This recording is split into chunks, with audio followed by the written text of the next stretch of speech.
In today's video, I'm going to give you some tips on how you can sit in your favorite chair or on your favorite couch without your back hurting. Now, to make this work, you're going to need the chair or whatever surface it is you want to sit on. Ideally, it has a seat back with it. And have a small towel, a yoga block or a small stool, and a throw pillow handy just in case you need them. Now, before we jump in, here's the disclaimer. All right, let's get started. So the first thing I want you to do is choose whichever seat that you're going to be sitting in, the one that you're going to try to make better, and you're going to work your pelvis all the way back, get your bottom all the way back until the back of your pelvis, this area right here, is against the seat back. Now, notice that I'm sitting up really straight and my pelvis is not against the seat back. There's all this space back here. So if you've got a seat like mine that's sort of leaning back and hollowed out, when you relax, your pelvis is going to rock backwards so that you can lean back in the seat. So can you see that? My pelvis is tilted back. That makes my back flatten or round a little bit. And after I sit here for a while, my back's going to hurt. So if that's the case for you, if you have a seat back like that, then what I want you to do is grab a pillow, like a throw pillow. This is a wobble cushion, but it's going to work the same way. And you're going to place it behind you all the way down against the actual seat itself and then also against the seat back. And you're going to back your pelvis up again and see if it's enough to support the back of your pelvis. Now, do not make the mistake of trying to put this in the curve of your lower back. That's what lumbar pillows were for.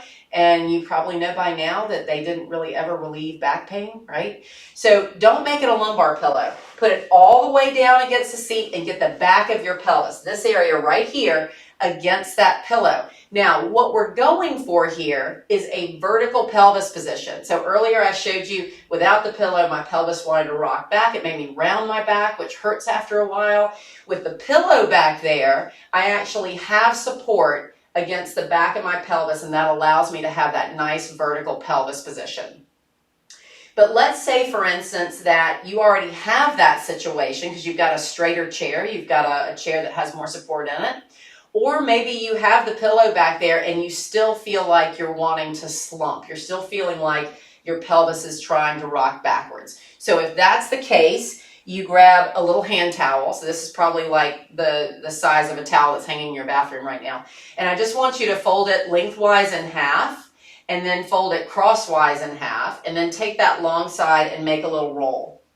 And what we're going to do is slip that underneath your seat bones and make a little wedge. Now you might have to play with where this wedge goes, but the whole idea here is to make a wedge that allows your pelvis to be in a more vertical position. You still have your seat back or your pillow, if you're using something like mine, to help you have support in the back of the pelvis. And now you've got a little something that's cocking that pelvis forward slightly so that it's actually vertical.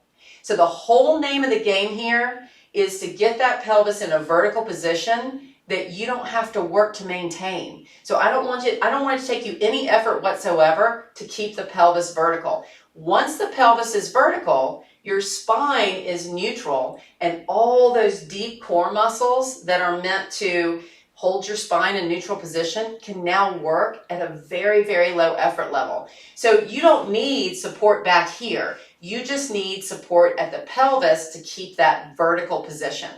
Now, once you're in a vertical position, if you realize that you can't keep your feet flat, because now that I've propped myself, I don't know if you can see it, my heels are off the floor, then you may want to grab a little something like a yoga block or an old shoebox, or maybe you have a little step stool or something to place under your feet. Now, if you're going to be here for a while, like if you're at work, then you may toggle between having one foot up and one foot down, and you can do all sorts of a variety of things. But the name of the game is to keep the pelvis vertical and to make sure that you're not in a situation where, say, the backs of your leg muscles start pulling on your back. So my concern would be if my heels were up like that for any amount of time, I would start to feel tensioning or pulling on my back. So I want to have a way to relax those leg muscles so that they're not pulling on my back. All right, so that got the back nice and comfortable by way of getting the pelvis vertical and relieving tension down the backs of the legs. So if you like this content, if you want more of it, please look in the description below the video and click on the link to see when I am giving one of my free live online workshops to help you learn more about how you can get a pain-free back through simple movement and exercise. And until I see you next time, go ahead and hit that like button. Keep moving and be well.